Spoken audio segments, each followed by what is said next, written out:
Hello, in this video I want to show you how to set up custom LED lamp notifications on your Samsung Galaxy Z Fold 4.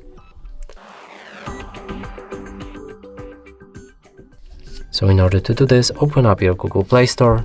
Here you want to find an app called Notify Buddy.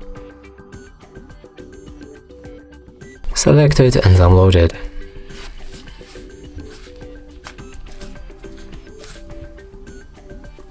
After installation process is complete, you should be able to open it.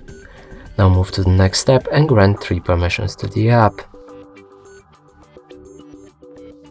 Last is battery optimization, and you don't need to disable it unless the app doesn't work properly.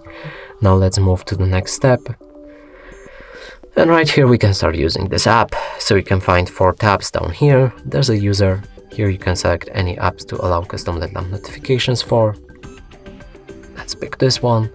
In system you can find all apps that are bound to your system. In active you can find all apps that you've just activated, and in the settings you can change anything about your LED lamp, like its size, shape, placement on the screen, whatever you want. Now let's click on a test, and right here we can find this LED lamp. And that's it for this video. Hope you like it. Please consider subscribing to our channel, leave a like and a comment below.